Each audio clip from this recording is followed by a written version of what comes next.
Hi, and welcome to Ruby's Ask Me Anything office hours with your host, Dan Merrick. My name is Dan Merrick. I'm the Director of Plant-Based Culinary and Development.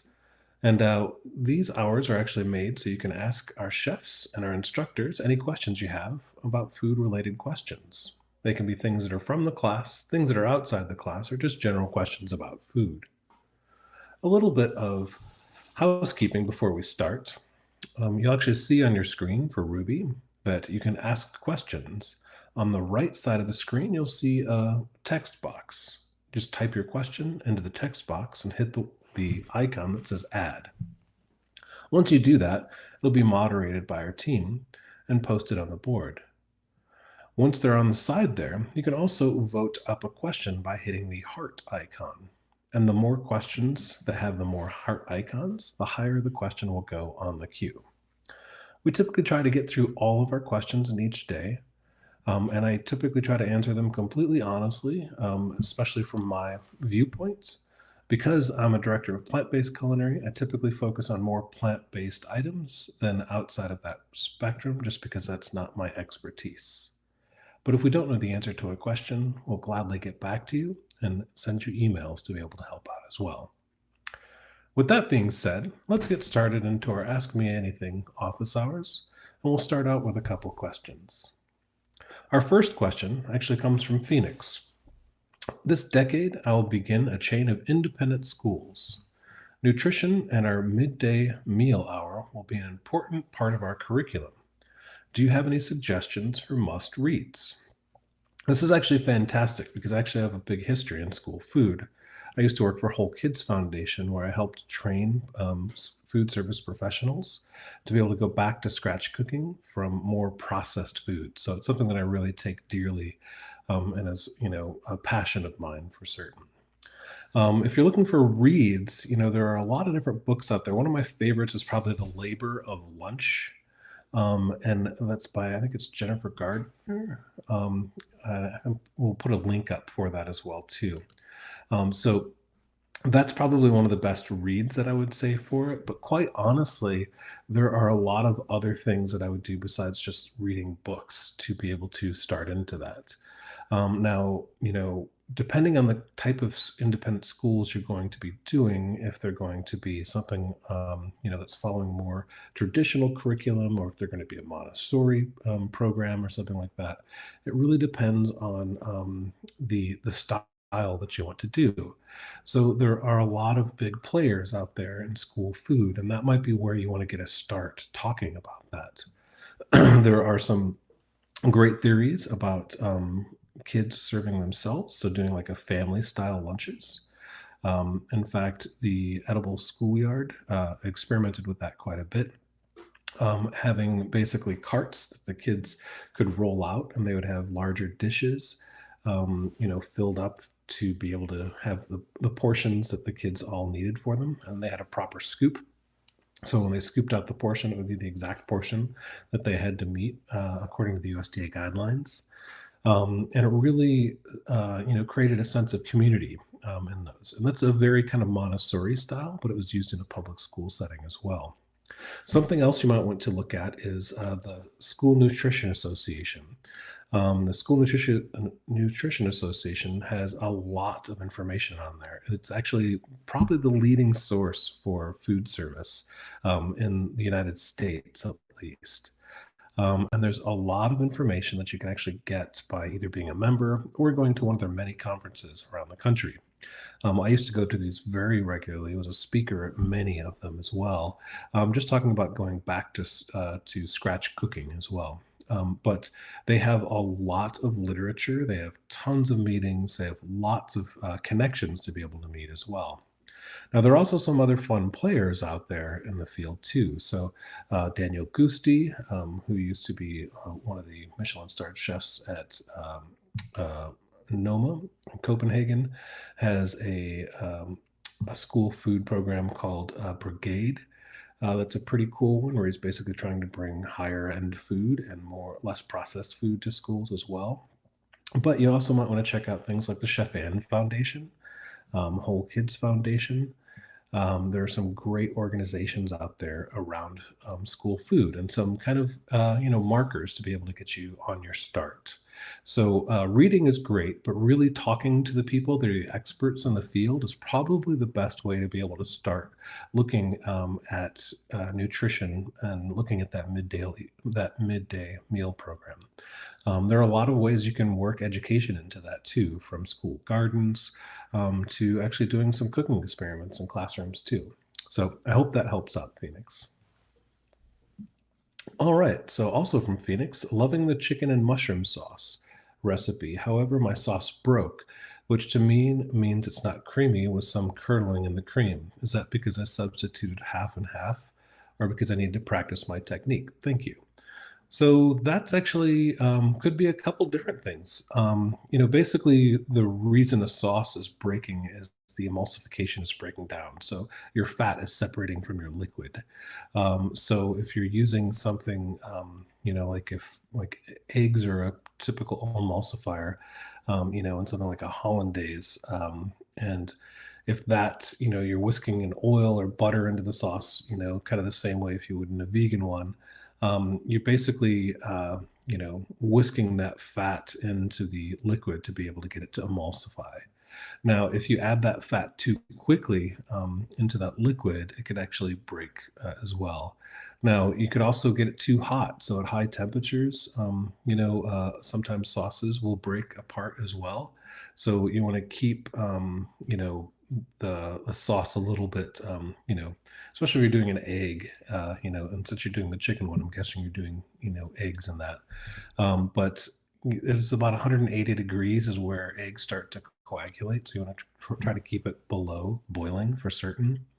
Um, flour sauces can typically be heated a little bit more, but you want to keep them again at a simmer. You don't want to get them boiling. Other things is that the sauce might have been kept too long, so they're typically these sauces, are served best right away. So as soon as you're serving or as soon as you're done with the dish, try to serve them as close to that as well. And right before you do, try to very gently, whisk with a spoon or a whisk as well. But just you want to let it cool down a little bit and then uh, re-whisk that to be able to make that work for you. And then lastly, sometimes if you refrigerate sauces like that, some of these like kind of finicky sauces will also separate when they're cooled down below room temperature. Typically, I'll just kind of heat them up just a little bit more on a saute pan, and then whisk them in the pan to be able to get that sauce so it's not breaking again. So those are probably my best hints at that. So it's a little bit of technique. It shouldn't be that you're using the half and half because that's basically a fat, but try a couple of those different things and see what works out for you. Hope that helps, Phoenix. All right. So our next one is from Karen. Hi, Chef Dan. First, thank you and the entire team, including Chef Fran, who we love, Chef Fran, for all you do. You have changed the course of my life in never ways I thought possible. And the question is, and do you unopened dried prunes freeze well? So do unopened dried prunes freeze well? So, dried prunes typically, say about 6 months. And this is a kind of a weird thing that I've seen this before on prunes where the USDA actually recommends refrigerating prunes instead of freezing them. And partly of that is to be able to get, you don't want to have any of the frostbite on them and stuff as well. But, dried prunes typically last about 6 months just on their own. They can last up to a year if you refrigerate them, but they'll only last about a month if you freeze them for some reason. That's just the USDA standards. So I think that that's probably what I would go with. If you're looking to save them a little bit longer, put them in the refrigerator. Try to keep them sealed as well, too. But I hope that helps out. There you go, Karen. And thanks for all your great answers, Phoenix. Yep, no problem at all. All right, Amy, there is a formula for chocolate mousse that calls for 4 avocados. Could I please get a specific size or a better weight in grams for that? Also, the final written is 100 points and 10% of our grade. And the practical showcase says it's 50 points, 10%. Amy, I'm not 100% sure what course you're talking about or in what recipe, but in a chocolate avocado mousse, the if we're doing it in a recipe, that we're typically using 4 medium-sized avocados. I don't have an exact weight for that, but just from doing some work with avocados from Mexico, they actually have a scale on their avocados from Mexico site that you can see what a medium-sized avocado is, and they'll give you those in ounces as well. So you might want to check that out just to be able to get those. As far as the final written 100 points, 10% of, you definitely want to contact Ruby support for that. So you can do that on the bottom right hand of your screen. You'll see a support button or a Q&A question. So you can ask our support teams to be able to give you a hand with that. Just not knowing what course you're in or which one you're talking about, I can't help you with that. And if there is an error, we'll definitely fix that on that too. So thanks for your question, Amy. And also in that for the avocado mousse, 4 avocados is great. I'll typically, if I'm going to use 4 avocados and say medium-sized avocados, I probably use, I don't know, about 3 tablespoons of cacao, depending on how dark I want it to be. And I'd probably use about 5 to 6 dates blended up into a date paste and blended into it. Just a little bit of vanilla, blend the entire thing up, and you have a nice chocolate mousse made out of avocado. And again, you can add more cacao or cocoa if you want to be able to get a darker flavor for that. So the more cacao or cocoa you use, the darker chocolate flavor you'll actually get out of it. That's something I used to make all the time, and pretty used to that one too. And so now I do it pretty much by eye. All right, our next question is from Sharon. In sauteing without oil, is it important not to add in liquid at the beginning as opposed to a brief amount of water or stock? Although I've gotten better, I use expensive stainless pans on gas heat, and it's easy to burn the onions. Yes, that can happen right away. For this, the way we teach the water saute is to be able to heat your pan up a little bit until you see that little water droplet being able to, boil over the top. And it kind of floats around a little bit. That's a great technique for it, but if you're adding onions directly into that, you will get seared onion pretty quick.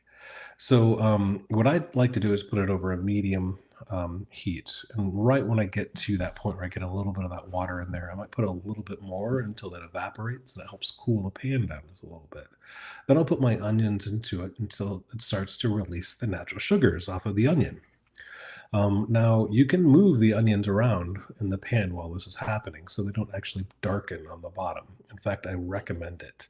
So once you put your onions into the pan, let them sit for a minute, then use your tongs or your spatula or just flip it around to be able to make sure those onions are moving around a little bit. And you'll start to see that natural caramelization happening. And the natural sugars come off of the onion and they'll stick to the bottom of the pan. This is at the point you actually want to add a little bit of that liquid, the water or the stock, because then what you're doing is deglazing the pan and getting the brown off the bottom of the pan and putting it back onto the onions. There's an old chef adage that if you're leaving brown in the pan, you're leaving the flavor in the pan. And that's quite true. So what you're trying to do is get the brown off the bottom of the pan and put it back onto the onions. With those nice stainless steel pans you have, you'll actually see that very easily, where a lot of people would do it in a non-stick pan, and it's much harder to be able to see the brown happen on the bottom of the pan. It's one of the reasons we recommend the stainless steel for that technique, so you can actually get used to it and see the browning that's happening in the pan and be able to transfer that natural sugar up to the onion as well. So to answer, yes, you do want to heat it up to a bit. I usually put a little bit of water at the beginning to be able to release the heat a little bit, but I also keep it at a very high heat, unless I'm acting really quick and have my eyes on it all the time. So I hope that helps, Sharon. Dale, what do you think about using TVP in dishes? So TVP, for those who don't know, is textured vegetable protein. It's typically a soy product that's pressed out of an expunger, very much like they do a lot of different products today as far as like pea proteins and stuff like that to get different textures. Textured vegetable protein is very much like a crumbled meat texture, and it is processed. So there are some things that are taken out of the soy to be able to make it into that extruder and put it out in the form that it makes it look like a crumbled beef. I do use TVP, but I don't use it a lot. I might use it once every month and a half or something. And typically it's for something, just kind of quick and easy. I'll usually rehydrate it kind of quickly in a saute pan, maybe with some, a little bit of fennel and cracked pepper and stuff like that to be able to get some of those, ground beef kind of textures. And I'll usually use it in something like a taco or enchiladas or something like that. TVP is fine. I just don't do it a ton because it is a very processed ingredient. So it's something that if you feel comfortable with it, that's great. I just don't do it as much because I'd rather just do the tofu, which is not as processed as well. I mean, tofu is processed. You're basically, it's blended soy and then, so you are processing it down. But TVP is a little bit different, a little bit further, and you are stripping some things out of it as well. So as far as textured vegetable protein, yeah, totally. It's okay to use. Just remember that it is highly processed. So if you're worried about that, just use it in moderation and happy cooking. All right. Our next question is, hi, dear chef. Can you please show how to debone a chicken? Please. Thanks a lot, chef.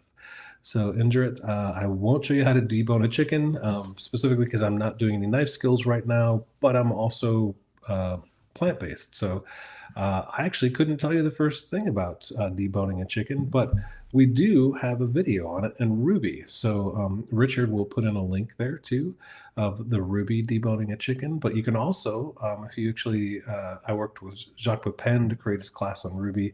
He has a great video on deboning chicken that quite honestly was a little hard for me to watch, but it's a good video to be able to show how to do the technique on that too. So you can find that on YouTube. Richard just put the link in there as well.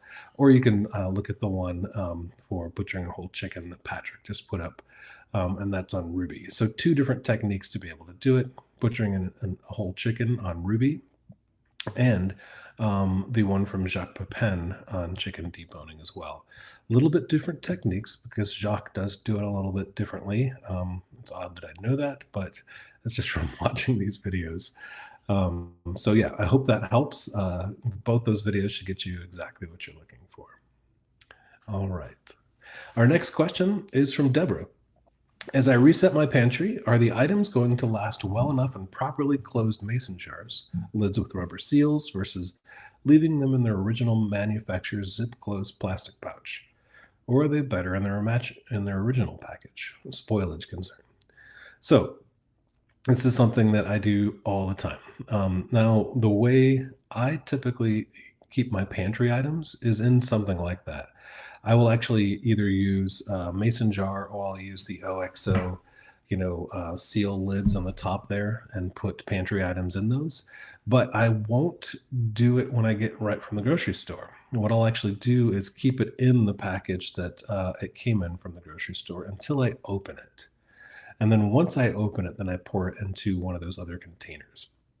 Now, the reason I do that is just because the little zip things and things like that on those packages typically fail. They don't usually close the way they're supposed to. They're not the greatest. And they're often left open, which makes it that the air will get into it and the food won't be the best of quality. So until I actually open the product to use it, I keep it in the original packaging because it's all sealed. That's the best way to be able to have it. From the original packaging is perfect. But once you actually use a little bit of it, like let's just say it's cornmeal, right? Then after you open it up and use whatever cornmeal you do, then I pour the rest into a mason jar or your airtight container and then store it that way. Now I'll typically put a date that I did it on the bottom, that I opened it, and I'll put it on the bottom of the container as well. So that way I know how old it is as well. I actually do that with my spices too. So I keep an extensive spice rack, but I use my own jars for those too. And I put labels on the bottom of as well because spices typically have about a 1-year shelf life before they start to lose their flavor. So I always mark them on the bottom to be able to make sure to use them by that date. Now, if I have a backup, so say if I'm using garlic powder and I'm running low, I'll buy a new container of garlic powder, but I'll keep that completely sealed until I need to open that one to restock the one in front of it. So I hope that helps, Deborah. All right, our next question is from Kathleen. Thank you and the entire team for these Q&A sessions. I learn a lot, even when I don't ask a question myself. Well, I'm glad you asked a question this week. I'm in the habit of using a garlic press whenever a recipe calls for chopped or minced garlic. Is this okay, or is it better to use a knife? So there's a lot of debate on this, and garlic presses have gotten a lot of bad rap, especially in the last 10 years. Now, I understand why to a point, because typically when you're pushing garlic through a garlic press, it has a lot of little holes that are in the inside of it, and when you push it through, the garlic kind of comes out in like spaghetti-like kind of structure, which is kind of weird. And it'll break apart because it's kind of structured like an onion. But you get these kind of like tubes of garlic, which is kind of weird texture wise, and it'll also get a lot left in there. It also leaves all this kind of residue on the inside of it too. You're not sure what to do with it. I honestly do own a garlic press. I barely ever use it, but when I do, I usually chop back over it again. Now, there's an article I read on Serious Eats recently that was actually quite good, talking about the difference between the flavor profile of garlic press versus mincing it with your knife versus using a mortar and pestle. And the flavor differences actually came out pretty different, which is interesting. I will typically use a knife to mince my garlic to be able to get it to go small. If I need it to be a puree, I'll actually take the side of my knife and after, I typically put a garlic clove on my cutting board and then I'll smash it with my knife and then mince it. But then if I need a puree, I'll actually just take my knife and kind of do a smoothing over the top of that to be able to make it into a paste as well. Mortar and pestle will be just fine too. Now, as far as the garlic press goes, you can use it if it's what gets you in the kitchen. That's totally fine. I would typically rock my knife over it a little bit to do a little mincing of that to make sure you're not getting any kind of weird chunkiness or those kind of like spaghetti tubes I'm talking about from the garlic press as well. You will see a little bit of flavor difference too. So, you're getting more surface area from the minced versus the pressed as well. And the press, you're kind of pressing juices and the oils, the natural oils that come out of it, and you're leaving a lot of that in your garlic press. So you're going to get a little bit more flavor from just your minced garlic as well. So I hope that helps, Kathleen. All right, so Bonnie, my local farmer gave us 3 pounds of Swiss chard today, and I have no earthly idea what to do with it. Any ideas? I love Swiss chard. In fact, it's one of the things that I grow in my garden every single year, and I have lots of it. I usually have about 6 plants of Swiss chard going, and I pick it off just by the leaves. Or my daughters do the same thing, and they're 4 and 2 years old, so they'll pick it off for me. And first thing I was going to give it a good rinse because it usually is pretty sandy. And I do it in a host of different ways. A lot of times I'll cut it into really thin ribbons and do a saute out of that. And I'll do maybe start with some onions and mushrooms in a pan and just do a caramelization of those and then throw the greens in over the top with a little bit of paprika. And it's a nice green setup just that way as well. Another thing that I'll do with them too is make a wrap. So I'll actually take the pan of water that will fit the green itself and just put it in there for a couple of seconds until it starts to loosen up. And then I can take it out and let it cool and then make a wrap and like a burrito, like a vegetable wrap out of them instead of using a tortilla. Super fun thing to be able to do. And you're not getting all the grains and stuff like that if you're trying to avoid something like that. But yeah, I typically will do the greens version where I'll just chop it up with some mushrooms and onions, a little bit of paprika on top, some cracked pepper, maybe a little bit of salt too. But definitely one of my favorite areas to go in there too. It's actually quite good raw too. It's a little bit bitter, so sometimes you might want an acid to it or add an acid to it. And you can massage it just like you can massage kale as well, but it's not going to hold its color as well. So those are a couple suggestions to do with it, Bonnie. And those are always fun things to do. All right, our next one is from Yushrika. I'm sorry if I'm pronouncing that wrong. I notice my food does not often stay hot once I remove it from my cooking pan and transfer it to my plate. How do you get food to stay warm so it's not cold by the time you're eating it? This is a great question. So in the food service industry, people do this all the time. Now, the secret to this is to warm your plate. So if you're doing something, you might want to, put your oven on just the lowest setting and keep your plates in it before you're actually plating as well. And you'll see at like high-end, restaurants and stuff like that, or You can even find them at some buffets too, where the plates that are all stacked in there, they're warm as soon as you get them. And the reason they do that is to be able to keep the food warm that goes onto them.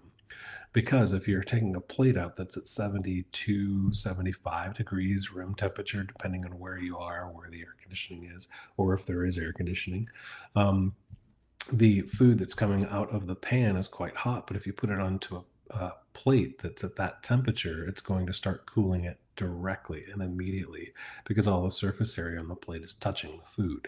So the secret to that is to warm your plates ahead of time. I've seen people have like towels that they microwave that they wrap plates on as well too. But the most common is probably putting them in your oven at a low setting to be able to keep them warm. Be careful when you take them out of the oven though, because they will naturally be hot. And I'm not talking about heating them up until like 350 degrees or anything like that. I'm just saying to keep them so they're warm. You can still hold them with your hand, but they're still going to keep your food warm. So I hope that helps. All right, here's one from Jen. Do you have any tips for making cashew cream smooth and creamy? I've tried soaking the cashews for longer without success. It always comes out rather coarse. Thanks.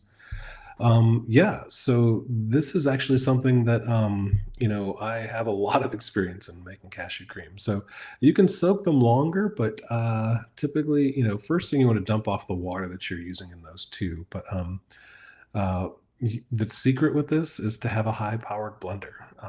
I went through so many different blenders when I first started doing catering, doing vegan catering, and I would just go through them like crazy until I finally got a Vitamix.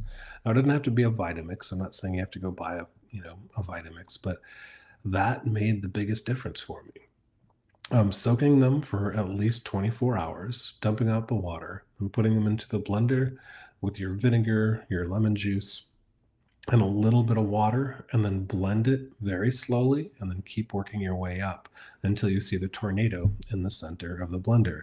You'll actually see this in a lot of examples of high powered blenders versus a conventional blender. And the biggest difference is the science of seeing the tornado in the center. And you'll see that the high powered ones have a wider tornado top at the top of it, where the cheaper blenders don't do that as much. Now, what that's doing is creating more movement in the inside of the blender, and that's getting more of those little pieces of cashews to go towards those blades. So part of that is just being able to start it on low and keep going higher and higher until you actually get to the point where you're seeing that vortex happening in the center, and you want to let it go for longer than you'd actually think. In fact, sometimes like a Vitamix will heat up a little too hot. So if some people are doing raw foods, they have to stay below 110 degrees, and the Vitamix can actually heat those things up. So you have to take a pause in between it to be able to make sure you're getting that smooth consistency you're looking for. So, two tricks. One is, well, I guess three. One is getting a high powered blender. The second is moving very slowly on your dial to be able to go from slow to higher. And then also go a little bit longer than you'd think. So to get a really smooth cashew cream, if you have, say, a half of a Vitamix fill or half your blender filled, you might want to go like 12 minutes or so to be able to blend it to get it really smooth texture to make sure you're not getting any little tiny bits in there, and you won't see those in it too. Um, I hope that helps, Jen. All right. Our next question is from Charisse. How do you get meat-like texture in my burgers without using TVP, vital, gluten, wheat, or any processed food? The best texture has been using mushrooms and nuts, but nuts increases the calories aside from mushrooms and nuts. Any suggestions for meaty burgers? I've seen a lot of different things used for this.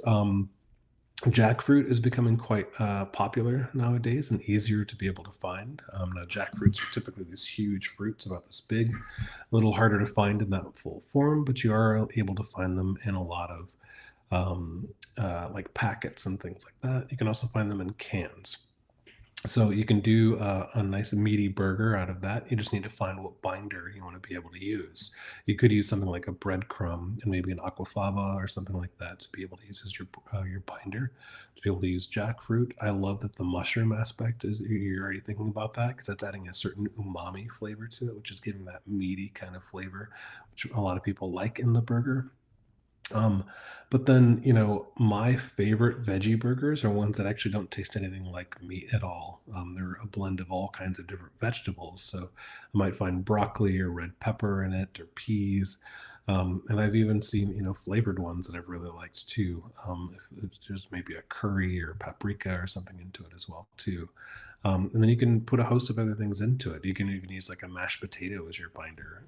If you're doing something like a samosa burger. So, experimenting around with those options is probably one of your better bets. I do, seeing a lot of the grading lately, I've seen some people do some cool things with some jackfruit as their meat replacers to get that meat like texture they're looking for. You can also go with just mushrooms and different types of mushrooms. So shredding your mushrooms, very much like the Wicked Healthy does from the Sarno brothers. You can see Derek's techniques on that, where he shreds mushrooms and does different kinds of meats and steaks with them. We can do the same thing into a burger too, just looking for a binder to be able to form it into a patty. So I think that's probably my best suggestion for you. I hope that helps out. Our next question is from Elaine. What ingredients or method would produce a firm, chewy veggie burger? Bean-based burgers taste good, but they seem too mushy. Thanks for any suggestions. So that really kind of depends on what you're putting into it. I do a mushroom and barley burger that I like a lot, but the barley actually helps to be able to keep that texture really nice on that because I don't over cook it so it's not mushy, and I don't put a ton of water into it. And that's a really great one. I think that's actually on our website too. Um, but to be able to get it, even the bean-based burgers that I've done, part of that is just getting not adding too much water to them if you don't want to have that kind of the mushy aspect of it, I guess, is keeping a lot of the liquid out. Now, if you are using mushrooms, remember that mushrooms retain water in them as well, too. So when you're doing something like that, you might want to take the mushrooms and put them into a cheesecloth or into a towel and wring them out so you get a lot of the liquid out of those mushrooms. But you might even want to retain a little to be able to put some on the top to be able to have a liquid if you use too much or if you take too much out. But part of that, yeah, is just being able to choose the ingredients. If you're bean-based burgers, like we just had some the other night that were quite good, and it was I think it was beans and breadcrumbs and different herbs and spices into them as well. And I think it was an aquafaba, binder as well too. But the key to that was again making sure it didn't have a lot of liquid into it, so it would bind together really well and not mush apart or fall apart really easy. All right, I hope that helps. Kim, what's the next best ingredient to use as a sweetener other than dried fruit? Well, fresh fruit would definitely be on the top of that list. Dried fruit is a great one to be able to use because I use that one probably most often.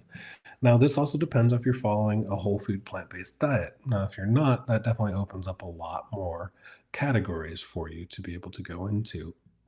But I think probably if you're eating only whole foods and plant based diets, your best, it's going to be a fruit because that's basically where any of the sugars are coming from.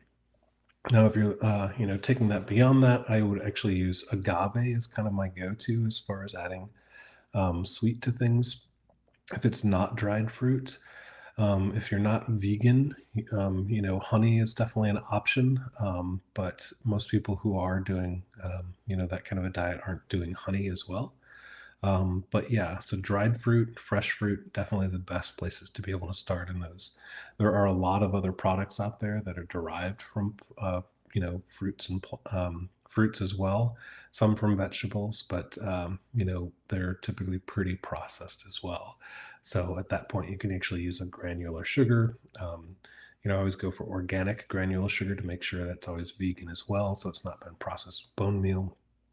But agave is probably one of those other bets too. But quite honestly, a date paste is usually the way that I go for, um, you know, uh, for adding any kind of sweetness to any dishes as well. So I hope that helps, Kim. Well, it looks like we're actually at the end of our course. We have no more questions here. So I wanted to thank you for joining us today on our Ask Me Anything office hours. We had a great session today, and if you have any other questions, feel free to bring them in. Have a great day.